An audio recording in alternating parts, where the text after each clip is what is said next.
Hello again, folks. Long time no see, Lisa. Hi, Reed.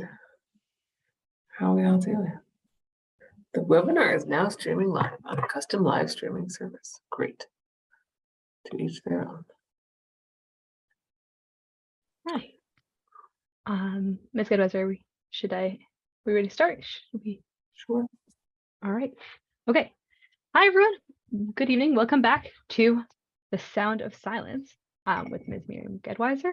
I assume many of you have been here before, so I'll just run through the technical things quickly. We're discussing the presence of silence in all sorts of Jewish texts from a variety of periods and places. And yeah, this is the second of, I believe, 3 classes. And yeah, we're really excited. So as usual, I will be promoting people to panelists. That does not create any pressure on you to speak. It just means that you'll be able to show your face, which we'd love to see. Raise your hand to speak. If you're not comfortable with that, no pressure. You can ask questions by putting them in the chat, or if you're watching on Facebook, by putting them in the comments there, and I'll pass them on to Ms. Gedwiser. And as usual, please just try and keep yourself muted when you're not speaking. And happy learning. Ms. Gedwiser, over to you. And are you going to share a link to a source sheet? Yes, I will be doing that. I'll put that in the chat momentarily. Thank you.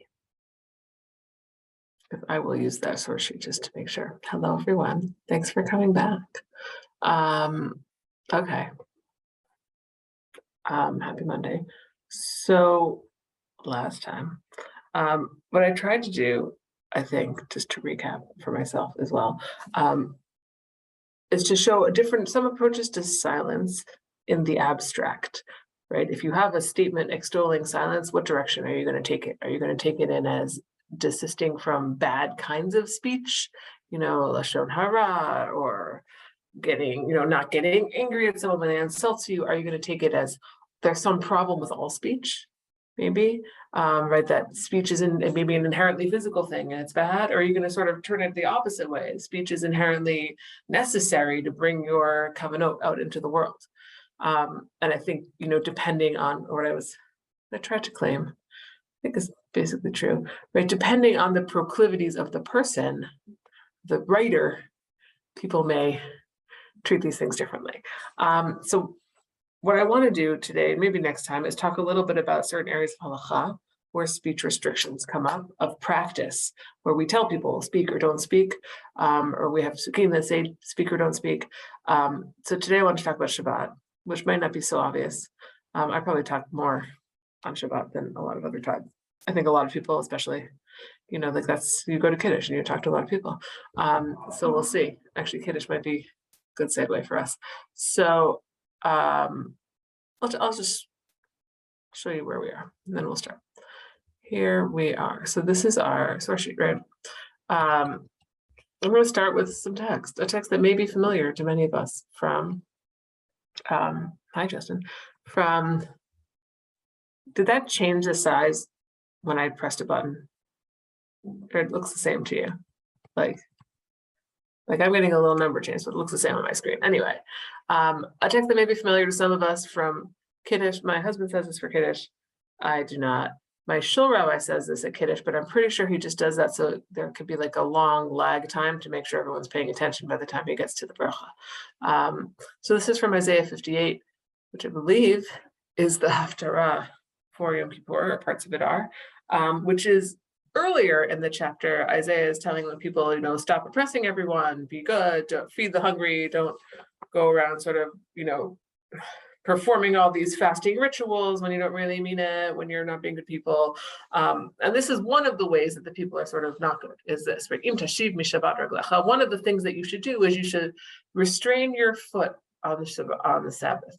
Asot chafatzecha b'yom kodeshi, from doing your stuff on my holy day. The karata la Shabbat oneg. So instead, you should call Shabbat oneg. Oh, these are words that come up nowadays in the observance of Shabbat. Also, oneg, delight, enjoyment, mechubad, honorable. We have, people say, I'm going to an oneg, because we consider oneg to be one of the positive things we do on Shabbat, sort of celebration. You should honor it or him from by not doing your ways. I mean, from mitzvah means literally to find your stuff. Really, it means probably to pursue your business, v'daber davar, or speak a speaking. So the translation here has done some interpretative work for us. It has taken daber davar, which literally means like speak a spoken thing, and turned it into speaking vain matters, right? The assumption is like, what would you, sort of in keeping with all this, you're not supposed to be going about your ordinary business. You're not supposed to be talking about your ordinary stupid stuff. Then God will be so happy with you. He will cause thee to ride upon the high places of the earth and feed you with all this fancy stuff. Okay, so there's something in our first pasuk here about what ways that you're not supposed to speak on Shabbat, let's say, or some kinds of things you're not supposed to talk about, right? Maybe those are two different things. I think the most restrictive reading is what I have in the English translation. Like adlok, I think there's probably supposed to be a little period after that, means after location. So the translation of English there, at the very end when it says, of verse 13, where it says daver davar, right, or speaking a spoken thing, he says, umalala. Last time we had ruach memalala as the human who speaks in Onkelos, right? The speaking spirit. So malal means to speak. Malala, meaning speaking davar, right? Daber is the same kind of thing. Malala, meaning is daber davar, right? To speak a speaking, right? But he says what kind of speaking? Just like the English inserted the word vain, he inserts the word onas, which means oppression, probably, right? You shouldn't. It's in keeping with not necessarily this verse, which seems to be about your business, but the larger chapter, which seems to be about, oppression, right? Instead of oppressing everybody and saying that you're so holy, you should be clothing the needy and feeding them, right? And he's sort of putting this in that family. I would say that's sort of the most restrictive, because probably you should always do that. You should in general not speak words of oppression, right? So that's sort of that's one take, but it seems like it's a little more than that. And the question is going to be what? For one road, not fully traveled, but maybe will be kind of interesting for us, is this little passage from Pirkei Avot, which is not. I'm a little cheating by putting this here. Our pasuk. We go back for a sec. Our pasuk has several things that you're not supposed to do on Shabbat. You're supposed to tashiv mishabat raglecha. You're supposed to not asot chafatzecha, right? Each of these little Hebrew phrases can be interpreted as something. You're supposed to desist your legs in some way. You're supposed to not do your chafatzim. Chafatzim can be both, and this is going to come up for us. Chafatzim can mean objects, your business. Chayfetz can also mean like the object of your desire, the thing that you love, the thing you want. So that's going to come up in a second, right? So you're not supposed to do something with your legs. You're supposed to not transact your business. You're supposed to honor it from asot drachacha, not doing your ways, finding your stuff, and saying things, right? So when you start to read a pasuk like this halachically, or midrash halachically, you could say, right, sort of rabbinic readings of this kind of text, each of those verses is going to have to mean something. So I'm a little cheating in this Pirkei Avot text, because it's not really about daver davar only. It's about these two phrases, pursuing your business and saying anything. But I think the first one is actually very interesting also, and a little bit maybe background for us in terms of what Shabbat is about. So I'll read in Hebrew, if that's okay, but you can follow in English and I'll try and translate as I go along. Mikan, from here we know, when it says you should desist from pursuing your business, asur la'adam litboa tzarchav b'Shabbat, as opposed to the plain understanding of chayfetz as business, he's saying it's forbidden for a person to litboa, means kind of to demand or to request his needs, meaning in prayer, which is true. We generally do not have petitionary prayer on Shabbat, with some exceptions, which is going to come up in a second.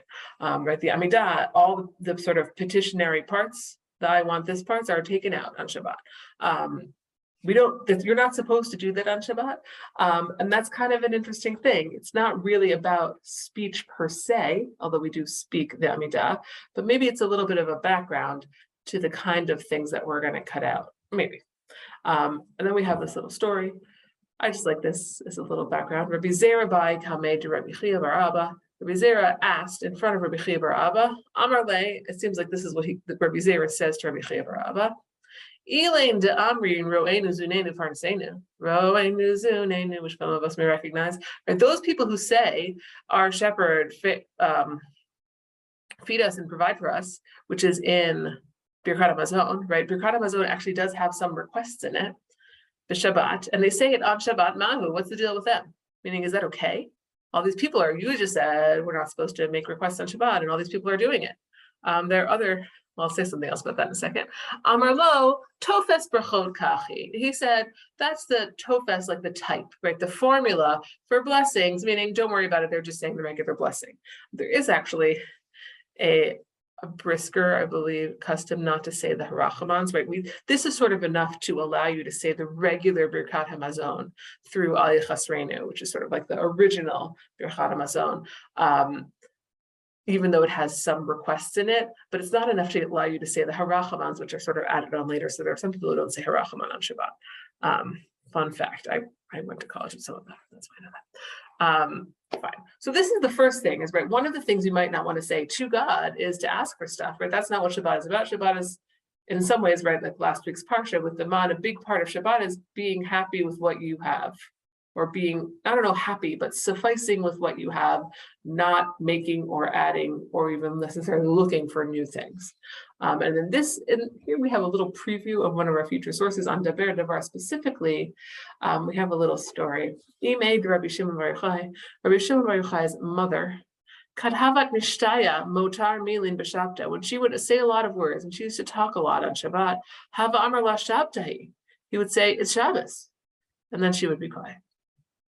Right, which is sort of like, even Rabbi Shimon bar Yochai's elderly mother knows that you're not supposed to talk too much on Shabbat, which is a much more expansive view of this pasuk than maybe we've seen before. It's not just you shouldn't talk about vain things. Maybe she talks about vain things, I don't know.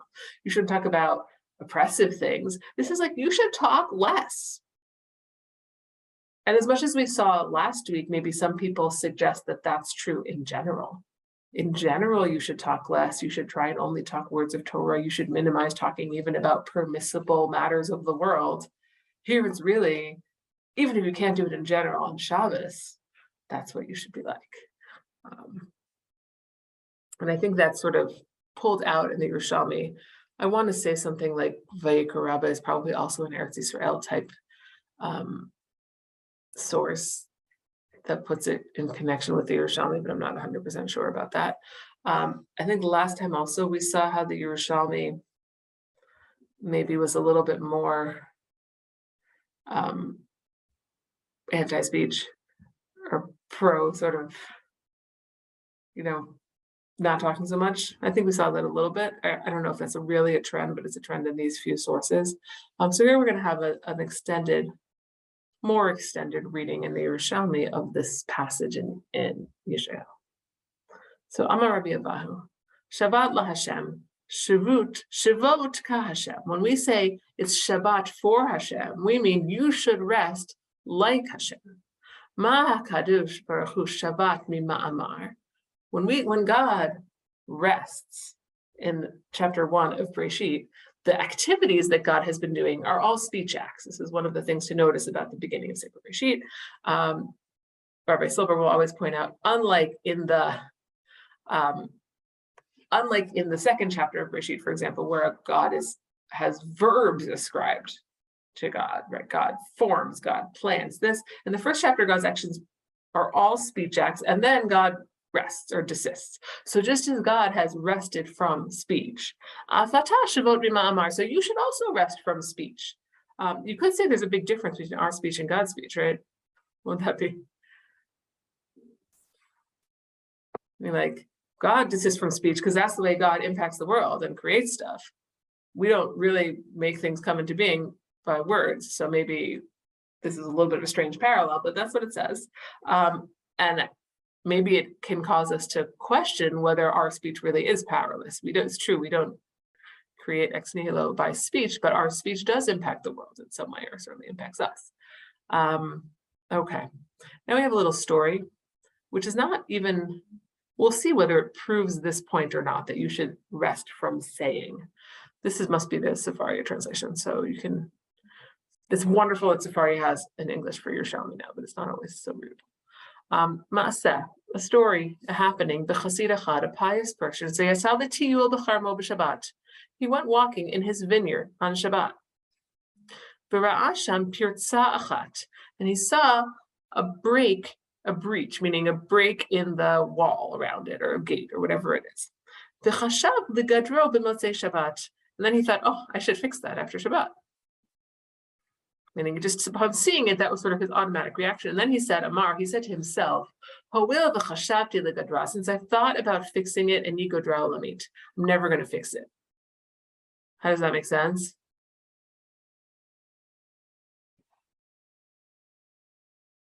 It seems like because he thought on Shabbat, he thought about this non-Shabbistic, we would say, this non-Shabbat activity on Shabbat, he's not going to do it. He's never going to allow this sort of improper Shabbat thought to come out into the world in an improper way. And what did God do for him? Zimein lo sukkah shal nitzpav alat l'tocha v'gadarta. Right, and because of that, God made him a tent. It's called of a caper bush. I don't know what caper bushes are like, but it grew in the hole in the fence, so that the place ended up being guarded, even though he never fixed his fence. Right, and he was fed from this bush his whole, probably the bush and the vineyard for his whole life. So what does that have to do with davar davar? What does that have to do with not talking on Shabbat?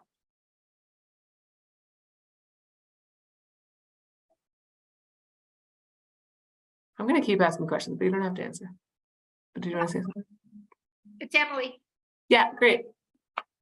Maybe it's not, it's about talking about the wrong things. In other words, so he's thinking something not Shabbistic. Right. It's not literally a speech act, but sort of all interaction with the non-Shabbat activities is bad. Speech would be even worse than thinking. If thinking is bad, speech would be even worse. But then this also limits the discomfort with speech. In other words, not all speech is just not Shabbistic speech. Right, exactly, which is sort of probably where the halacha is going to end up. But it's interesting that it opens with this very general statement of God stopped speaking, so you stop speaking. Yeah, right. So it's limiting it. But isn't there something, there's kind of a davar? That's what this is, yeah. Yeah. I mean. But what do you want to say about it? There is a halacha about davar, yeah. The question is, what is that halacha, right? And people use it. Yeah, okay, go ahead. How do you hear it used? I think I've almost never heard it in my own real life. I just remember when I was teaching this this parak in Yeshayahu, and I was talking to somebody about it. They said it sounded like almost like a Yiddishism. Yeah, davar. Yeah. Right. I think it becomes like a halachic term of art. Yeah. In some ways. Yeah. Okay. Fine. So we have this idea of maybe generally desisting from speech. Then we have an idea of even desisting from thought when it's not Shabbat appropriate things.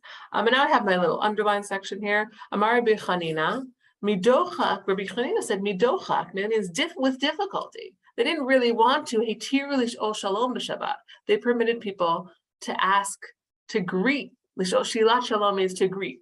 Right, shalom aleichem kind of thing. They permitted people to greet each other on Shabbat with difficulty, meaning, right, in principle, it sounds like there's the Shabbat ideal is really not to talk, like God didn't talk. But the rabbis knew that that's really hard for people.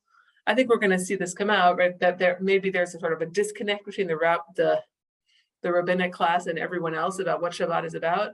The rabbis knew you can't really ask like all Jewish people not to greet each other one day a week. But it does, that phrasing preserves the idea, okay, like maybe we'll let you greet each other, but you're not having a long conversation necessarily. And then we have the same story of Rash and his mother, Amar B'chei Barabba. Who was it above? One sec. No, there it was just stated about Rash, but here it's Rabbi Chia bar Abba in classic Yerushalmi fashion. It says Rabbi Chia bar Ba because the initial aleph often drops in Yerushalmi Aramaic, and it says Rabbi Shimon bar Yochai when he would see his mother speaking too much, he would tell her his Shabbos.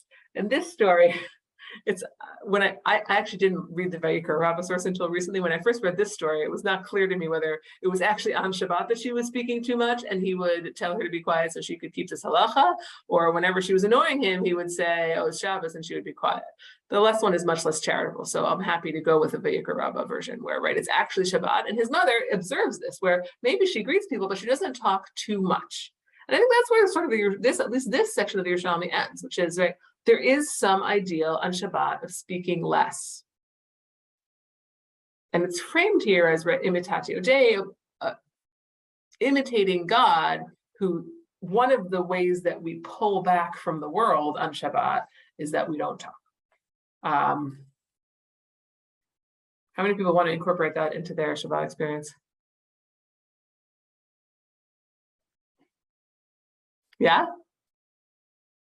Yeah, do you want to say something? I do. I love conversation on Shabbat. I love learning on Shabbat. I love singing with a group on Shabbat at shul. But I think I don't know what the woman before me was saying in Yiddish, but I don't know if it's Amar v'davar. I think we need to have a very clear realization that what we say, it isn't like Hashem, but it does create. And so what we talk about is we need to be very clear what the parameters are for what we talk about on Shabbat. Right. And I think one of the things, thank you. I think one of the things we're going to see in these texts is sort of a back and forth negotiation about what those parameters are.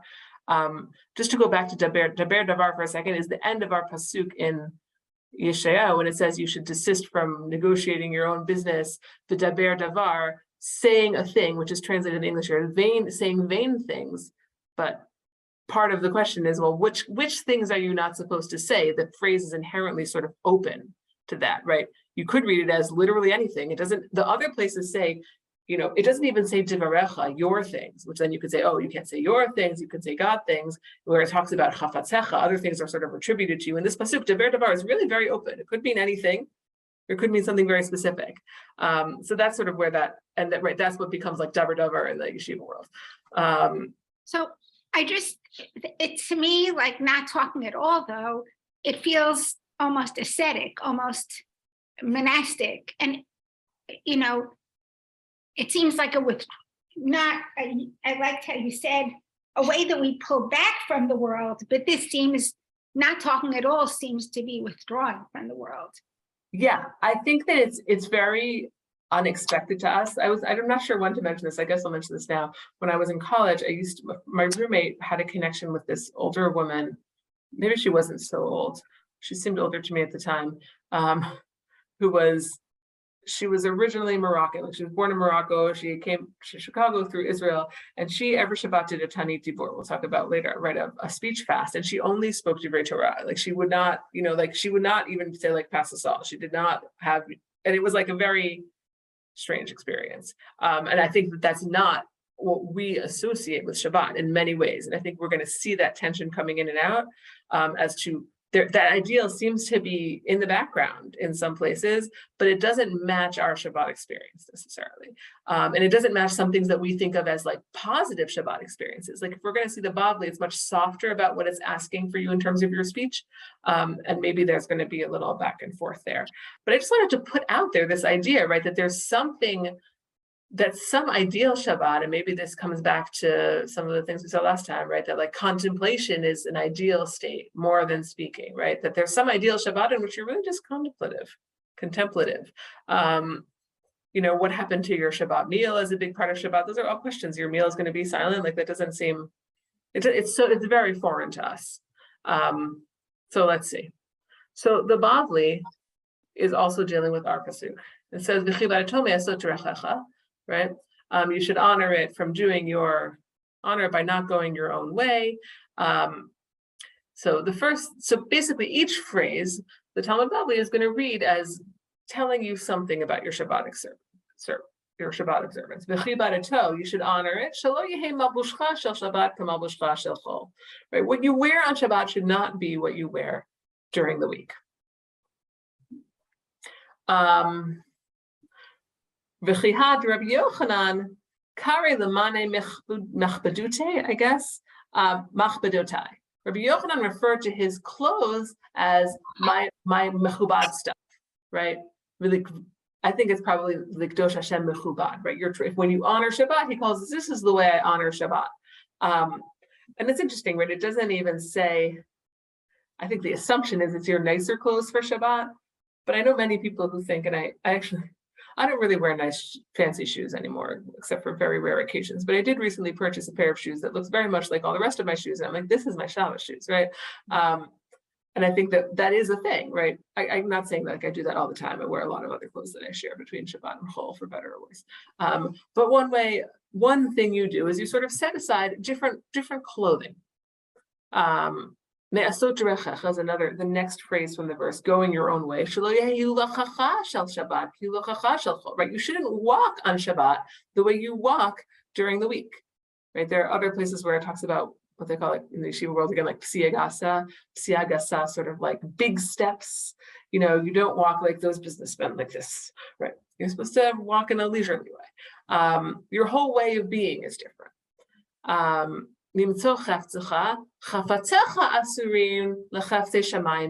Right? You can't deal with your own affairs, but you can attend to the affairs of heaven. What might be affairs of heaven? This appears in the Zemer, by the way. I forget which Zemer that is. One of the Shabbat songs, right? You can't do your business and you can't do your calculations, but Hirurim are permitted. Unlike our story in the Yerushalmi, for example, where they're lauding this person who even thinking about something on Shabbat caused him to put it out of his mind. In general, you can think about things, right? But Chafsei Shamayim could include, for example, marrying off your children or arranging your child's education. That would be considered sort of mitzvah purposes. It's not only words of Torah necessarily. The daber davar, our phrase finally, similar to the way you walk, right? The way you walk should be different. Shelo yehei diburcha shel Shabbat ki diburcha shel Chol. Right? The way you speak on Shabbat should be different than the way you speak on Chol, in some way. Right. Again, it's not saying you should not speak. It's saying your speaking should be different for Shabbat in some way. And then the last line says, but dibur asur, right? Speaking is what's forbidden. Hirur, thinking, is permitted, which seems to be explicitly against Ma'yididu. Thank you, Josie. Right. Thinking, right? Thinking about it seems to be explicitly permitted. I'm sure some of us have trouble turning off, those of us who in the wage labor market. Sometimes you do have trouble turning off the parts of you like, what am I going to do on Monday with my blah, blah, blah, right? I have to do all my reports. What am I going to do? And whatever it is. So it seems like that's kind of allowed, but you're not supposed to let it affect the space almost. Like there's something in the Bavli about things that are external facing, right? That like we create a Shabbat environment for others and ourselves by dressing differently, walking differently, talking differently. Maybe it will lead to you thinking differently, but that's not the mitzvah. Right? And we're still left with the question of, okay, so you're supposed to speak differently on Shabbat. What does that mean? So we're sort of back where we started, which is like, okay, there's some kind of thing you're not supposed to say. It seems to be not everything. Some things you are allowed to talk about, mitzvah things, let's say. There's some things you're not supposed to talk about, or maybe ways of talking. One of the things that we won't see this in the halachos, so I'll just say it. One of the things that comes out of this is, for example, you shouldn't say good morning, you should say good Shabbos. I'm not so good at that. I try. Or Shabbat Shalom, or whatever you're gonna say, even just sort of your small talk shouldn't recognize that it's Shabbat. But are there certain topics that are out, right? It's asking for some level of intentionality in speech, but it's not clear exactly what. So we have a little machloket here. It's great when you have like a Gemara and a Rashi and a Tosfot, and they just are like, here are two ways of looking at this Gemara. So Rashi says, what does it mean that your speech on Shabbat should not be like your speech during the week? For example, business transactions and calculations, right? You're allowed to think, I'm going to have to pay so-and-so's paycheck, I'm going to have to whatever, I better make sure my bank account has enough money, whatever it is. You're just not allowed to actually speak it out loud or do those calculations. That's what Rashi says, which seems pretty limiting. Right, similar to maybe the translation above, vain matters, or maybe even more limited, specifically business matters, right? Things that you wouldn't be able to actually carry out on Shabbat, you should not be talking about on Shabbat either. And Tosfot doesn't like that. Tosfot says, right, Rashi said business transactions. In Tosfot, when they introduce Rashi, they always say Perush B'Kuntros, right? They say in the notebook, that's what how they always describe it. I haven't actually looked into that.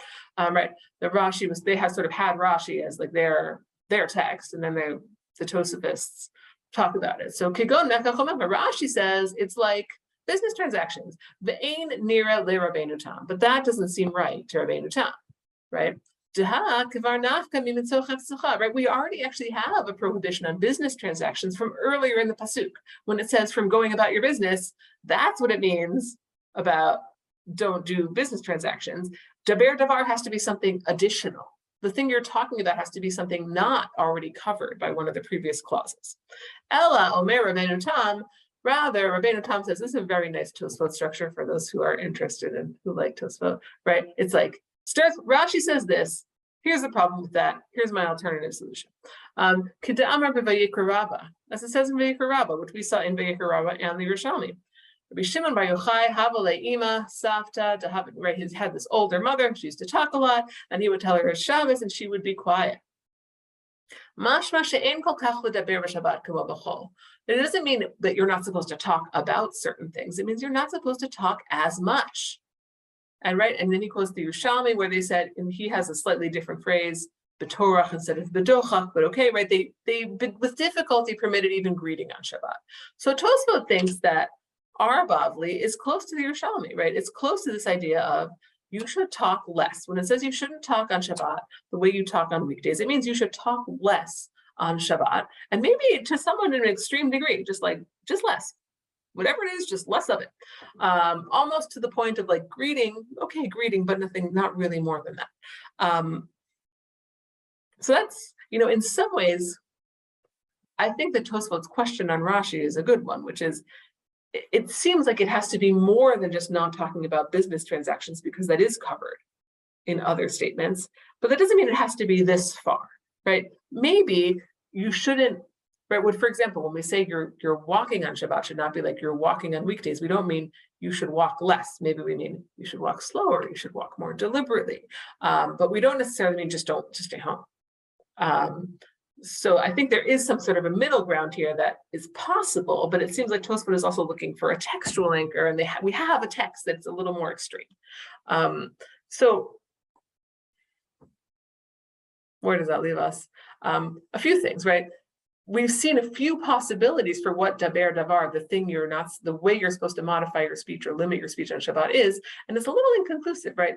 The Gemaras themselves kind of seem to contain multiple possibilities. The Yerushalmi particularly seems to be pretty anti-speech, and even gets into this imitating God, whereas the Bavli is not super clear, and the Bavli goes out of its way to say thinking is for sure okay. The Bavli seems to be wanting to open more, and then even as we get into the medieval commentaries, we have people who read the verse more restrictively so that more kinds of speech are left open versus people who want to read the verse more expansively, Tosfos, so that fewer kinds of speech are left open. So that's where we are, right? And I think that tension is going to keep through. But in the Bavli, unlike the Yerushalmi maybe, we have other sources that seem pretty interested in limiting the degree of speech restriction. So here we have Rav Chisda and Rav Himnuna both said, Cheshbonot shel mitzvah, right? Calculations pertaining to a mitzvah. On Shabbat, mutar lachashban b'Shabbat. You can make those calculations on Shabbat. I don't know what that would be. How are you going to get your matzah, right? Who's going to go pick up the lulav after Shabbos? Calculations about tzedakah would probably be a big part of that. Probably calculations about what they call hachmasat kala, right? Marrying a child or marrying, expenditures for somebody who can't afford to get married, that kind of thing. Any of these kind of things, you can make those calculations on Shabbat. The Amar Rabbi Elazar, poskim tzedakah laniyim. Right, this he says explicitly, right? You can poskim tzedakah a portion, right? You can decide who's going to get what on Shabbat. I don't think you're giving them the money. Maybe you're giving them food though. Rabbi Yaakov bar Idi, Rabbi Yochanan, another statement, mifachin pikuach nefesh, pikuach rabim b'Shabbat, right? You can, the fakeach here means attend to, I guess. You can attend to saving a life, which we all think is kind of obvious, but okay, that's a separate discussion. And pikuach rabim seems to be communal oversight on Shabbat. What does that mean? You can go to synagogues, right? Oh, I think that something got caught up in the Hebrew. But basically it says, right, if you need to go on Shabbat to Times Square to see what's going on there, you can do that, right? Unlike our guy who sort of felt guilty because he was walking in his vineyard and he happened to think about fixing his fence, we're like, yeah, go to your fence. I mean, go to the vineyard, maybe not your personal vineyard for your own business, but like if it's a communal vineyard, like go to the vineyard, go to the synagogue backyard to make sure everything is okay. Whatever it is, think about like how you're going to fix that ladder. As long as it's not your personal thing, right? Which seems to be a pretty different vision where, and again, this Gemara is not actually about speech per se, but it's, in some ways you can think of it as the Yerushalmi is sort of like, we're just like God stopped speaking, we're going to stop speaking, and then we're going to permit certain things, right? We're going to make exceptions to the general rule that like you shouldn't speak, you shouldn't think about any of this stuff. We're going to make exceptions. Whereas the Bavli seems very much to be doing like sort of the opposite. These are phrased as exceptions, but they sort of swallow the rule, which is basically like, yeah, you shouldn't talk about business. You can think about business. You can talk about other stuff that's like more communal minded. So I think they're sort of coming at it from a little bit opposite angles. Oh yeah, here, maybe I do have more English. Oh yeah, I just totally messed up the Hebrew versus English thing. Right, here they say you can pair off children, in the same in my you do it, right? You can marry off your daughters so that they'll be betrothed on Shabbat. You can make arrangements for child to teach him how to read a book. I was in a halacha shir, and one of the questions, we had like a review session. One of the questions is, you're a teacher and somebody wants to come over and talk to you about somebody wants to have a parent-teacher conference during Kiddush. So apparently that's allowed, but whether it's good for the teacher is a separate question. Right, how can you do all of this? The Gemara says, although speaking about similar things is generally prohibited on Shabbat, the verse says not pursuing your business. Your business is prohibited, but matters of heaven are permitted, right? So again, it's sort of like a small carve out of what you're not supposed to do. It's not very small. For some people, it's a lot of your life, right? But it seems like the Bavli is very interested in emphasizing all the things that you're still allowed to talk about, right? And certainly think about. All right. I'm Rabbi Yehuda bar Nachmani. I'm Rabbi Yochanan. So I'm on page, if you're following along at home. Did I put page numbers? I didn't. I always forget. Rabbi Shmuel bar Nachmani says in the name of Rabbi Yochanan, you can go to theaters. Oh, this is the stuff that was from above. Yeah, this is just it's all off. I apologize. Here it is. Amar Rabbi Yehuda Amar Shmuel, Cheshbono shel melech, v'shel malach, v'shel ma bekach. There's different kinds of calculations, things that have happened in the past versus things that have happened in the future. We can look at it in the English. The Gemara raises contradiction. Are you allowed to make necessary versus unnecessary calculations? For example, an unnecessary calculation is reflecting on what's happened in the past. You can say, I sent out such and such number of workers and I spent this much money, right? Oh my gosh, I got this purse on sale for $3. I don't know. I know purses probably don't cost $3, but anyways, right? But you can't say, I'm going to go to the sample sale tomorrow and look for a purse. Or you can't say like, I'm going to go run to the bank after Shabbos and make sure I have enough to make payroll, whatever it is. I'm going to spend such amount in the future. Okay. Okay. It goes on. I know I'm sort of like eliding some of this argument. The Tosefta, which said that it's prohibited in here, right, to calculate past expenses, is referring to a case where he has payment with him that he still owes workers. Basically, if something is closed, you can think about it and talk about it. But if something still has practical applications in your potential future life, you shouldn't be worrying about it. Which is, again, right, it's not even saying that the things you're talking about they're not heavenly things, right? This isn't like, oh, you can talk about mitzvahs, you could talk about shidduch for your children, you can talk about educating your children, you could talk about feeding the poor, you could talk about communal supervision. It's not, whereas the Bavli initially seems to be listing a bunch of exceptions, already makes a pretty big rule. Here it's almost like, basically, anything that's, you can talk about your business as long as it's not business that you are going to do in the future. Which I think is, it's much more limited. It's kind of the opposite in some ways. So let's see where we come, the halacha. In the Rambam, right, in the laws of Shabbat, he says, Ashur l'chashev cheshbono, right? You can't do calculations, right? You can't do things, calculate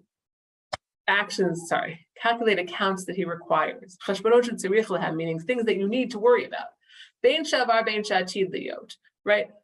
Whether they are in the past or the future. And Rambam, interesting, does not say because the Navi says you should stop, you should not speak. He says it's a gezerah, it's a rabbinic decree, lest you come to write, which there are other sources that just support that view, but that's already kind of an interesting thing. And then he says, therefore, cheshbonot she'en behen sorach mutar l'chashban, right? Accounts that have no practical benefit can be performed on Shabbat, such as Kama se'in tua hayalan b'shana ploni, right? What was our income for a year, 2019? Kama dinarin hotzi b'chadid b'no, right? How much did you spend on your son's wedding? These kind of things, which are what he calls sicha b'tela she'en ben sorach klal. There's actually no reason to talk about these things at all. They're not relevant to your future business because they're not actually relevant or important. Like they have no, what we would call nafkamina. They have no practical ramifications for your life, right? The money that you spent on your son's wedding is already spent. The end. Which I think is such like a nice, it's cute. It's a little cryptic, right? Thinking about these things on Shabbat or calculating these things on Shabbat is just like calculating them on the week, which is to say, what does that mean?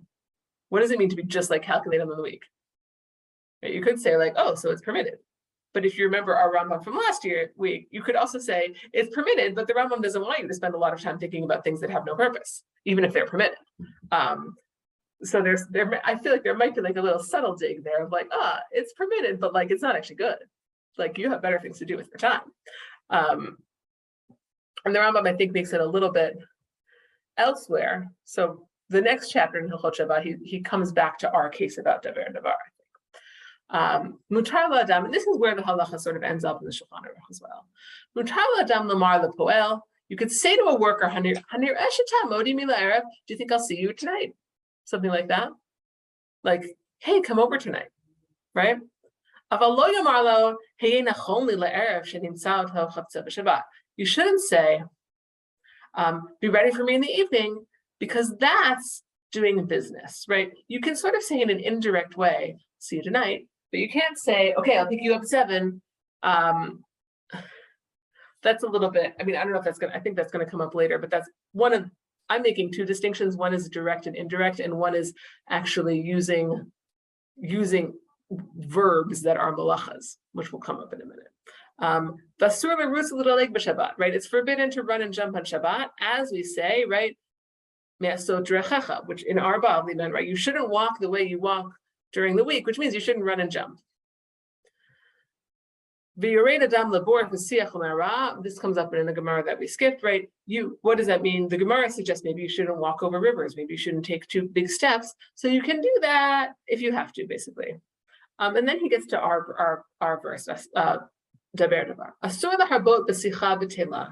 You shouldn't speak excessively, right? I think it's an interesting, l'harbot means do a lot of. Do you want to say extensively or excessively? Because those might lead people in different ways. A lot of idle talk. As it says with davar davar, you shouldn't speak on Shabbat like you speak on Chol. So I would say, I would locate the Rambam somewhere between Rashi and Tosfos. Or Rashi's like, you should really only just not talk about business, right? Tosfos said, really, you shouldn't talk about very much at all. And Rambam says, you shouldn't talk about pointless things. But like we saw Rambam last time, right? If you're talking about something worthwhile and philosophizing or virtues or whatever, then great, like do it. Okay. I hope you'll bear with me with this like halachic stuff for a minute. And then maybe we'll reflect a little. Okay, so the Shulchan Aruch codifies this to some degree. Daber davar, that you shouldn't speak on Shabbat like you speak on Chol, on a weekday. Therefore, it's prohibited to say, I will do such and such tomorrow, purchase this in merchandise tomorrow, even idle talk, right? So he says, first of all, you definitely shouldn't talk about your business. And second of all, you shouldn't do idle talk, which seems to come from the Rambam. The italicized part is the Ramah, right? The Ashkenazi gloss on this book. He says, well, what do people actually talk about at the Shabbos table? Lashon Hara, but let's say not Lashon Hara. People talk about politics. So, right, Ubnei Adam shesipur shmuot udivrei chidushim hu oneg lahem. People who enjoy talking about the news and new stuff, the latest news. If that's enjoyable for them, mutar l'sapran b'Shabbat. You can talk about that on Shabbat, kimo b'chol, just like on Chol, right? Meaning, if you enjoy catching up with friends at Kiddush and talking about what the Rambam or the Shulchan Aruch would call dvarim b'telim, right? Sort of things that are no real purpose. They're not forbidden, but they're just no real purpose. That's fine if it's enjoyable for you, right? Because the overriding principle seems to be oneg Shabbat for the Ramah. Not, right, sort of in the, I would say, in the vein of the Bavli a little bit, where like basically you shouldn't talk about business, you shouldn't talk about things that you're going to do, but other than that, kind of okay, the exceptions swallow the rules. And then he says, and this I think is good mussar for many of us, but if you don't enjoy it, you shouldn't say them. You shouldn't participate in that conversation just because someone else is enjoying it. Which I think that's actually hard, but it's like an interesting, but a lot of the things people talk about, sometimes it gets to a point where it's like, like I'm not enjoying that. Or sometimes people ask you about your job and you're like, oh, sometimes you really want to vent about your job. Not this job, of course, other jobs, but sometimes you don't want to talk about your job. And I feel like I remember once my parents had a guest who said he was a graduate student in like a Jewish studies field. And my mother started to ask him about it. And he said, I don't like to talk about my work on Shabbat. And she was like, what? Because he studies Torah for a living. But I actually relate to that a lot since I also study and teach Torah now for a living. Sometimes like you don't want to. And I think that's actually like, if you walk away with one thing, it's like we could practice saying that, like, I don't want to talk about that on Shabbat, and that's fine. It's okay to not talk about things that don't bring you joy. Okay. Okay, I'm going to leave that for a second. I would say this, right? Maybe I'm overreading, but it feels to me, right, like we have this very sort of open, undefined phrase. If I can sort of trace back this whole halachic history of this undefined phrase of there's some kind of speech that you're not supposed to do. And you can really take it in two totally opposite directions. One is the Rashi way, which is basically, this doesn't really add very much to any of the other prohibitions of not doing calculations in business on Shabbat. The other is the sort of Talmud Yerushalmi Tosfot way, which is like, actually really the default on Shabbat is not to talk at all. Talk as little as possible, maybe even that's imitating God.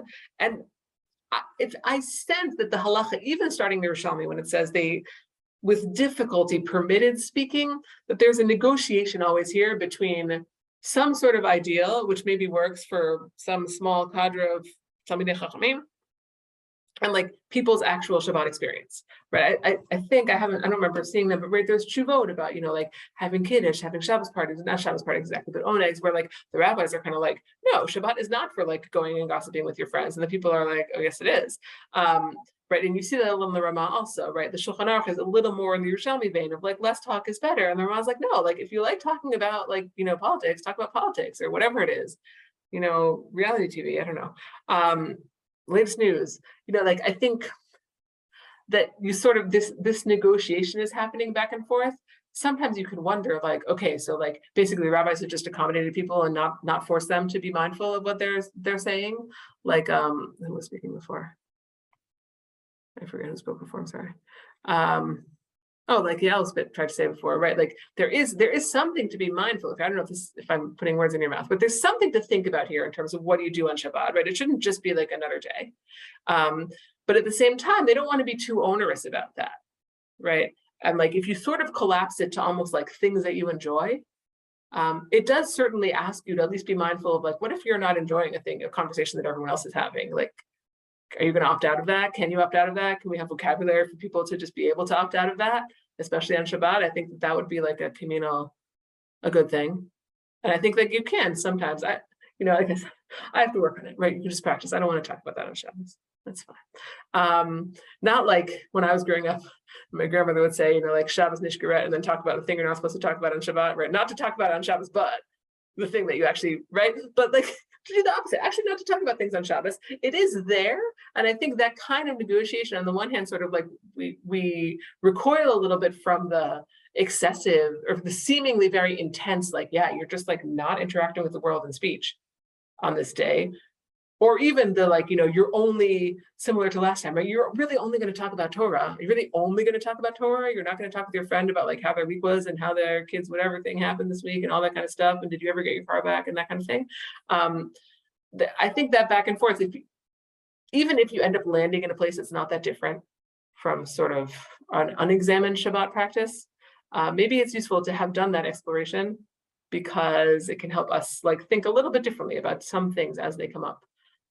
But I wanted to return for the last, I guess, 10 minutes to this question of what does it mean to really not talk, right? If we imagine not talking on Shabbat, I think one of the reasons that we find that idea difficult is exactly this in the Ramah, which is that talking is a form of enjoyment. And one of the ways we think about Shabbat is oneg, right? It's a day that you're supposed to enjoy. And that's even from the same pasuk of Davar Davar, right? You're not supposed to talk. Instead, you're supposed to call Shabbat an oneg. It's supposed to be an enjoyable day. And we don't, most of us, maybe some of you do, we don't necessarily think of sitting in silence as enjoyable. And I think that is actually, that itself is also borne out in some halachot. So I wanted to take a little turn to the idea of Tanit Dibor for a minute.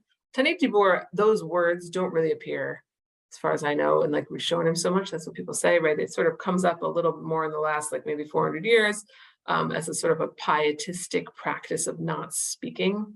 Like I said, I have met this woman who used to do it.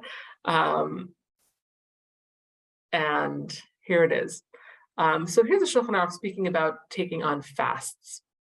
He says, "Hayoshev b'ta'anit," somebody who sits and fasts. Im yachol lisbol ha'ta'anit nikra kadosh, right? If you're fasting and you can handle it, then you're a saint, right? I mean, saint might be an over translation. That's my translation, right? Like you're holy, v'im lav. But if you can't handle it and you're just fasting because, well, why? I don't know. You want to be like the cool kids.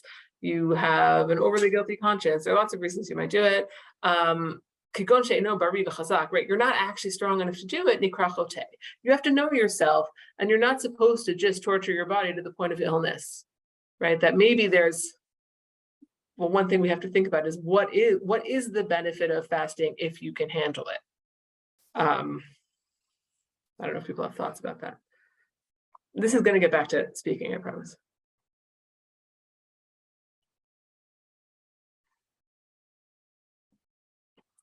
There's something that is good about, and I mean, I think the reason, right, fasting is in some ways also, it's a form of desisting.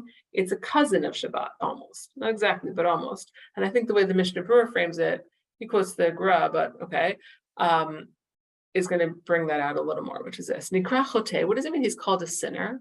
Al shemachlish kachotav, because you're weakening yourself, right? And the Musar, the sort of self-help books, that's a terrible translation, right? The self-improvement books, you could say, Di'im be'emtza achilato, right? Rather than starving yourself, here's how you can practice this.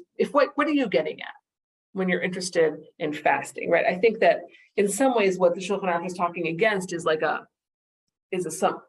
what we might associate with some kind of like extreme forms of asceticism, where your goal is actually to sort of like waste away or starve your body or deny the flesh in some fundamental way. He's like, no, right?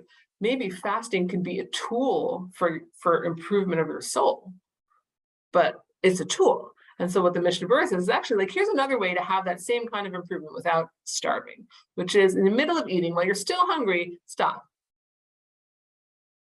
Right? It's a form of self-denial, which leads to atonement, right? I think this idea is, I don't know how old, I've not traced this idea. I don't want to say how old it is, right? But this idea definitely exists for several centuries, at least before now, that, right, not eating is some sort of a like sacrifice, giving something up. I mean, the whole idea of sacrifice in the Tanakh, right? Sacrifice leads to atonement.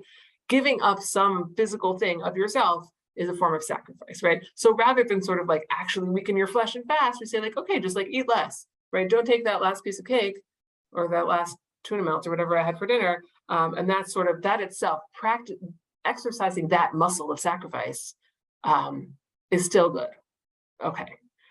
And then he says, I saw written in a book that when a person wishes to volunteer for a fast, rather than sort of like try to, I think this is also a practice that's not so common in at least my circles of people taking on fasts. But for a while, you know, people used to fast up Monday, Thursday, right? Monday, Thursday, Mondays sometimes, or people take on voluntary fasts for other reasons, or did in prior generations, let's say. So if he's basically saying, listen, if Mishnah Berurah says, if you ever are like, oh yeah, I want to take on a fast, don't do that. Rather, accept a speech fast. Right? Because the speech fast will not come any damage to your body or your soul. And you won't be weakened by it. Meaning we understand, I think he's saying, the impulse to sacrifice or to limit yourself as a form of penitence. But actually, you're not supposed to sort of weaken your body. So you should take on the one that allows you to eat. And in some ways, right, the self-control muscle that you're exercising is as important, if not more so. And the Vilna Gaon wrote, and this is an extended letter of Vilna Gaon somewhere, in his letter, that a person should make himself suffer not by fasting and mortification, but through restraining his mouth and his appetites, and that's tshuva. And I think this is two things. This is in some ways the opposite view of, right, the idea of not speaking from what we saw in the Yerushalmi. I'm going to stop the share for a second because that's what I have. Where in the Yerushalmi, right, if you don't talk, you're like God. God doesn't talk, you're not talking. That's amazing, right? And you're observing Shabbat, you're sort of entering, and it seems like it's this vision of entering into some sort of like supernal state. Whereas here, I think in some ways, in a more realistic way, it's saying if you don't talk, if you fully desist from talking, that's a form of affliction, self-affliction or self-denial, right? Not necessarily in like a supernal holy way, but in a like way that you need penitence and you need to suffer. So one, I think that vision maybe to me feels a little bit more realistic about what it would actually mean to not talk for a day fully. And that's part of the fact that our tradition contains that is part of why the idea of really not talking on Shabbat feels off, because we do associate it with more of a form of sort of like self-denial and suffering than a form of like, you know, elevating yourself to the spiritual. That's one thing, but I guess maybe I would leave with the thought of really how different are they? I don't know. In that, you know, there is something about, there is potentially this view lurking in the background of Shabbat as a day of like a pietistic day, right? So we'll read this even in some like contemporary halakha books, right?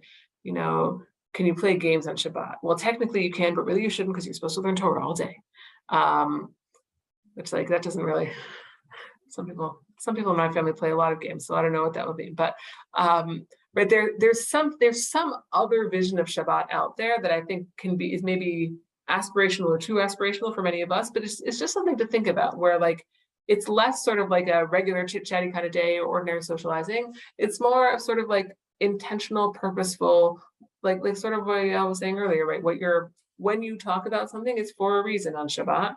And if it's unpleasant for you, or it's about non-Shabbat purposes, like don't.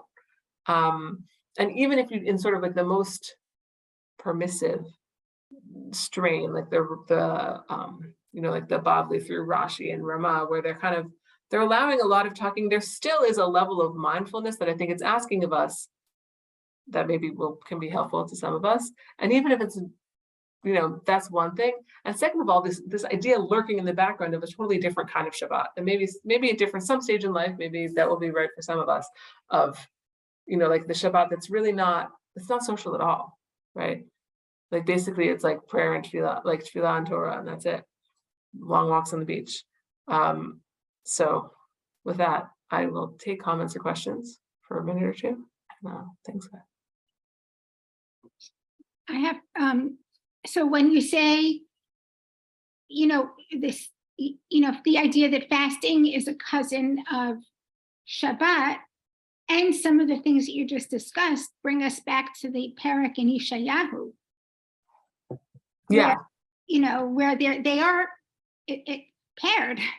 It's actually weird almost that all of a sudden, after a whole tirade about fasting, all of a sudden, im tashiv mi Shabbat reglecha, where does Shabbat fit in there? Right, very nice, right, where he starts with like, is this the fast that I desire, right? I want you to do all these things.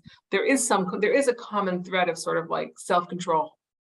It's self-control, or sometimes it's also, I don't have this so clear, but sort of like what thinking about what is behind, what's the point of fasting, and also maybe what's the point of these sort of vague categories of what we're supposed to refrain from on Shabbat. And there's a sense of what is it all about? He's not saying don't fast, but he's questioning what the fast is about. And similar, I mean, that's how, and also in that chapter, the language really does connect them. In other words, you can, the language of the first part and the language of the Shabbat passages are very, intertwined. Yeah. I think so. I mean, I think, right, that's maybe part of it is, right, if Shabbat ends up just being, you're like, this is great, you're like on vacation, right? Then that's also not quite right. Yeah, thank you. Yeah, and then I know people.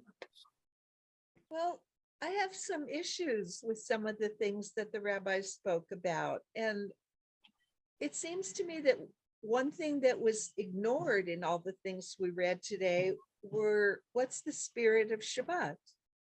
I mean, if it's technically okay to talk about last year's taxes, is it really Shabbosdik? Is it really in the spirit of Shabbat to do so?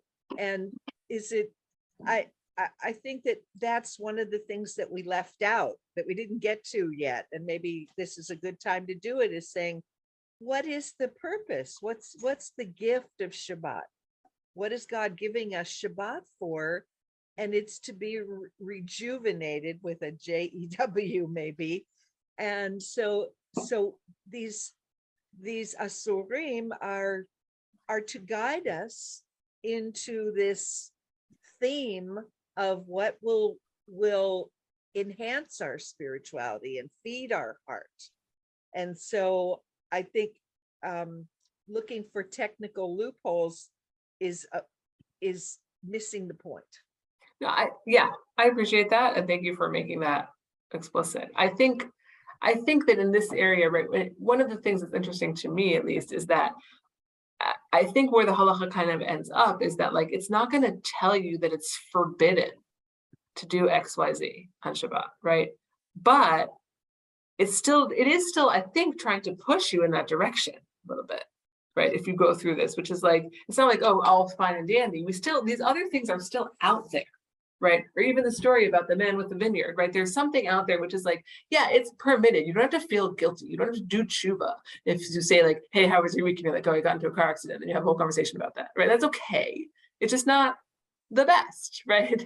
And you can, I think that certainly like studying these sources together, hopefully, right, can also point in that direction of like being mindful of like, what am I doing, right? Even if you're having an enjoyable conversation, but it's pointless, you're like, but if I'm like, oh, well, I'm relying on the Ramah who permits this pointless conversation, that's already can be sort of like, okay, but then do I really have to do it?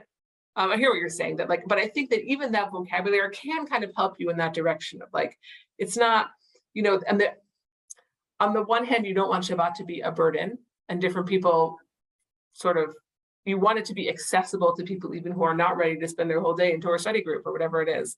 And I think that's part of what's allowing the rabbis to be kind of, or pushing them to be a little bit permissive, right? But at the same time, I don't think that they would say that that's the ideal Shabbat, right? I think that they, maybe the ideal Shabbat is more like the Rambam, where like, you're not talking about pointless things. And certainly, right, and the Rambam is a very interesting case because he thinks you shouldn't talk about pointless things in general, but you do have to eat the rest of the week. But Shabbat is like your one chance to not do that, right? So like grab that chance. Yeah, maybe that's a good end. Yeah.